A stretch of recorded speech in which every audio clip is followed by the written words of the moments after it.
Kita akan menggunakan pengujian hipotesis terhadap korelasi pada contoh 4 ini, yaitu contoh 4 ini masih sama datanya dengan contoh 1, 2, dan contoh 3 ya. Jadi menggunakan data yang sama, kita akan menyelesaikan pengujian hipotesisnya. Bahwa kita diminta untuk melakukan uji hipotesis dari contoh 3, kita sudah dapatkan dari contoh 3, R-nya adalah 0,86. Kemudian diminta uji hipotesis dengan nilai alfa 0,05. Jadi kita tinggal melanjutkan yang sebelumnya sudah dikerjakan. Ya, kalau di list tahapannya pertama memang harus mencari dulu persamaan regresi linearnya. Ini ya, untuk contoh 1 ini datanya, kemudian cari X kali Y, cari X kuadrat, dan cari Y kuadrat. Masing-masing dikerjakan, hitung total. Kemudian masukkan ke dalam rumus masing-masing ya. Untuk nyari B dan A, dapatlah persamaan regresi. Kemudian ini adalah untuk kesalahan baku. Ya, tinggal masukkan ke rumus. Sama untuk koefisien korelasi juga tinggal masukkan ke dalam rumus. Dapatlah 0,86. Sekarang kita lanjutkan untuk yang uji hipotesisnya.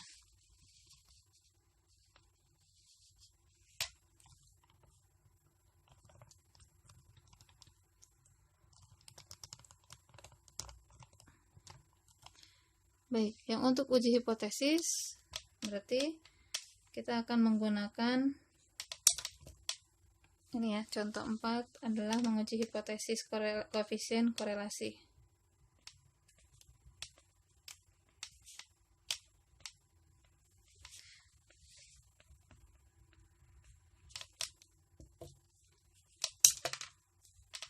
Baik, sesuai dengan tahapan, ada 6 tahap yang sebelumnya pernah kita kerjakan di materi assessment 2.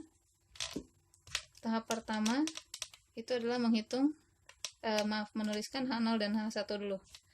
H0-nya adalah tidak ada hubungan antara X dan Y, variabel X dan Y.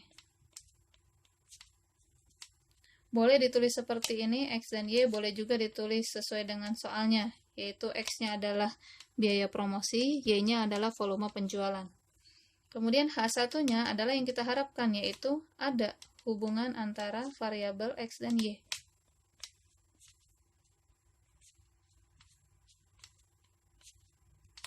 Tahap kedua, yaitu alfanya diberikan di soal 0,05.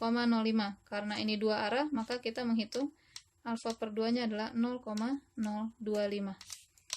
Tahap 3 kita akan menentukan, menggunakan distribusi test student, di mana harus menghitung phi. Dengan rumus phi-nya yang ini. Phi-nya sama dengan n kurang 2 ya. Jadi degree of freedom untuk uji hipotesis koefisien korelasi, phi-nya adalah n kurang 2. Kita punya n-nya adalah 8, karena ada 8 pasang data ya. X dan Y-nya ada 8. Berarti phi sama dengan 8 kurangi 2 sama dengan 6. Tinggal dicari di tabel, yaitu masuk ke tahap 4. Untuk menentukan daerah penolakan, kita hitung dulu T-tabelnya. Kita cari dulu di tabel, di mana alfanya adalah 0,025 dan phi-nya adalah 6. Saya tunjukkan tabelnya.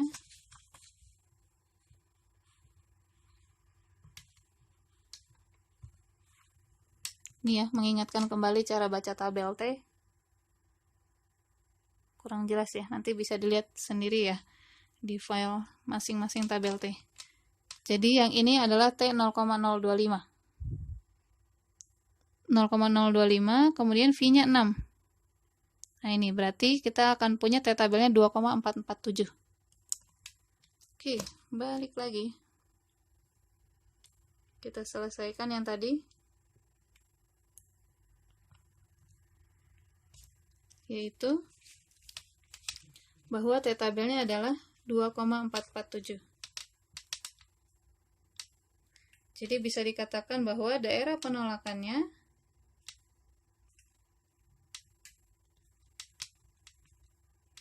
adalah T lebih dari 2,447.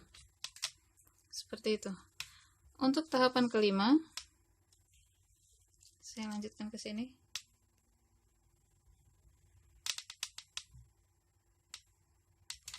Tahapan kelima adalah menghitung TH. Ini ya rumusnya.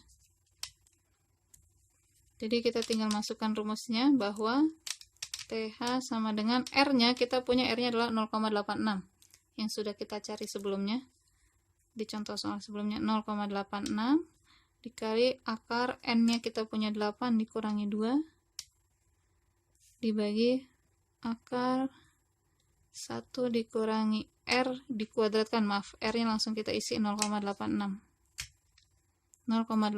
kuadrat.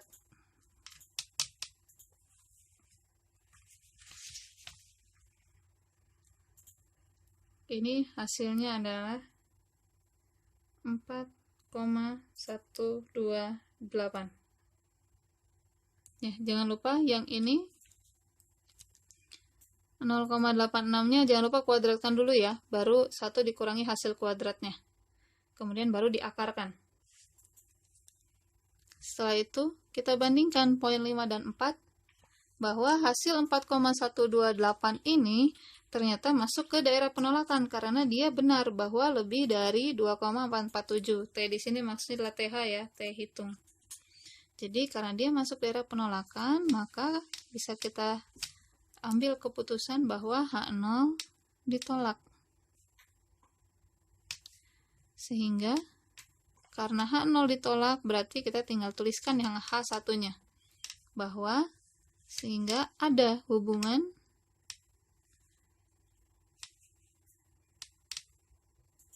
antara X dan Y, antara variabel X dan Y, di mana X itu adalah biaya promosi, sesuai dengan cerita soalnya ya.